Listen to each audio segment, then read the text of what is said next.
എല്ലാവർക്കും സുഖാണെന്ന് വിചാരിക്കുന്നു. എനിക്കിവിടെ സുഖാണ് കേട്ടോ. അഥവാ എന്തെങ്കിലും പ്രശ്നം ഉണ്ടെങ്കിൽ നാളെ ഇത് ശരിയാകുമെന്ന് വിശ്വസിക്കുന്നു.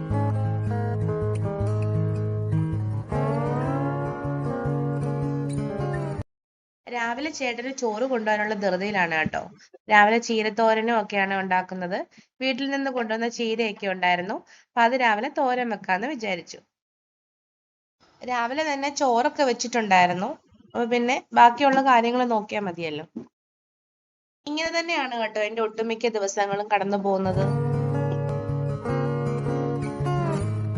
വീട്ടിൽ നിന്ന് തേങ്ങ കൊണ്ടുവരുന്ന സമയത്ത് ഒന്നും അറിയണ്ടായിരുന്നു. ഇപ്പം കാശ് കൊടുത്ത് വാങ്ങിക്കാൻ തുടങ്ങിയ പിന്നെ തേങ്ങാ വെള്ളം പോലും ഞാൻ കളയാറില്ല കേട്ടോ.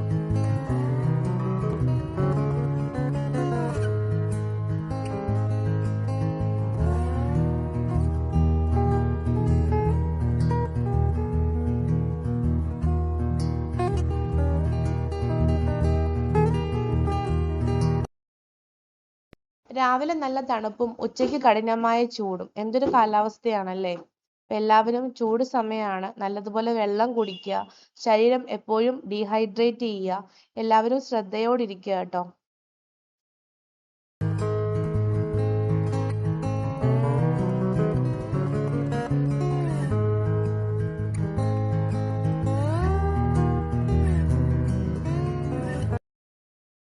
രാവിലെ ഇവിടെ ബ്രേക്ക്ഫാസ്റ്റ് കായയും കാച്ചിലും ആയിരുന്നു. നാട്ടിൽ പോയ സമയത്ത് കാച്ചിലൊക്കെ കൊണ്ടുവന്നിട്ടുണ്ടായിരുന്നു. അപ്പൊ കുറച്ച് ദിവസത്തേക്ക് ഇനി ഇതൊക്കെ തന്നെ ആയിരിക്കും കേട്ടോ. നല്ല ചുമയൊക്കെ ആയതുകൊണ്ട് കേശുക്കുട്ടൻ ലേറ്റ് ആയിട്ടാണ് കിടക്കുന്നത്. നേരത്തെ രാവിലെ എഴുന്നേറ്റോണ്ടിരുന്ന ആളാണ്. ഇപ്പൊ രാവിലെ കുറച്ച് താമസിച്ചാണ് ആൾ എഴുന്നേറ്റ് വരുന്നത്. കേശുക്കുട്ടന് ആദ്യമൊക്കെ രാവിലെ അമൃതം പൊടിയൊക്കെ ഞാൻ കൊടുക്കുമായിരുന്നു. ഇപ്പൊ ഞങ്ങൾ എന്താണോ കഴിക്കുന്നത് അതൊക്കെ തന്നെയാണ് കുഞ്ഞും കഴിക്കുന്നത്.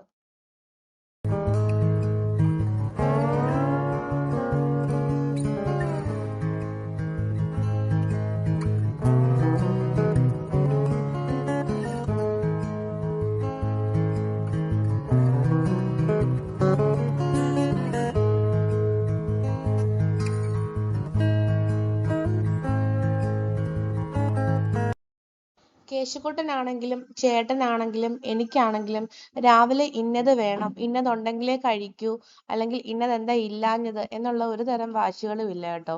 എന്ത് ഫുഡും ആസ്വദിച്ച് കഴിക്കുന്ന ഒരാളാണ് എൻ്റെ കേശുവും ചേട്ടനും എല്ലാവരും.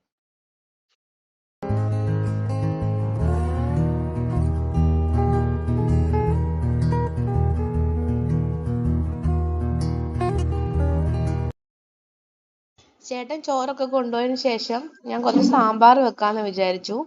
ചേട്ടൻ അങ്ങനെ കറികൾ കൊണ്ടുപോകുന്നത് ഇഷ്ടമല്ല. ചമ്മന്തിയാണ് കൂടുതലും കൊണ്ടുപോകാറ്. പിന്നെ മീൻകറിയൊക്കെ ആണെങ്കിൽ ഞാൻ സെപ്പറേറ്റ് കൊടുത്തു വിടും. എല്ലാ കറികളും കഴിക്കും. പക്ഷെ ഓഫീസിൽ കൊണ്ടുപോകുന്നത് ഇഷ്ടമല്ല. എന്ത് കറികൾ ആണെങ്കിലും ചേട്ടൻ എന്നോട് ചോദിക്കും ചമ്മന്തി ഇല്ലേന്ന്. അപ്പൊ പിന്നെ ചമ്മന്തിയാണ് ആള് കൂടുതൽ കൊണ്ടുപോകുന്നത്. പിന്നെ സാമ്പാർ വെക്കുമ്പോൾ മഞ്ഞ തൊമരയേക്കാൾ കൂടുതലും നല്ലതാണ് ഈ ചുവപ്പ് തൊമരയെന്ന് എനിക്ക് പലപ്പോഴും തോന്നിയിട്ടുണ്ട് കേട്ടോ. കൂടുതൽ ടേസ്റ്റും ഇതിനാണ് എനിക്ക് തോന്നിയിട്ടുള്ളത്.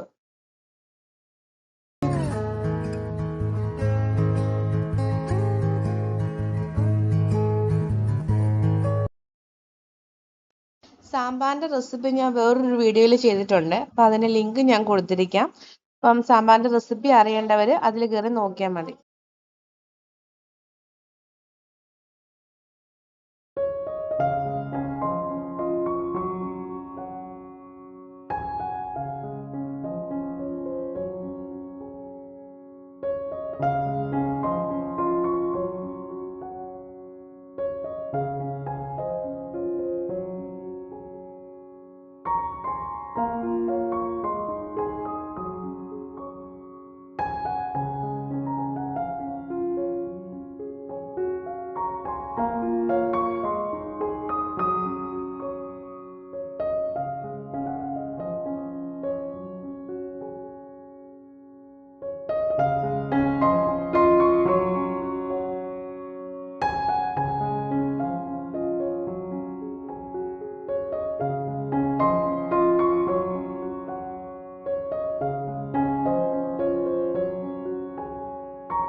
ഇത് ഞാൻ വീട്ടിൽ നിന്ന് കൊണ്ടുവന്ന കുരുമുളകാണ്.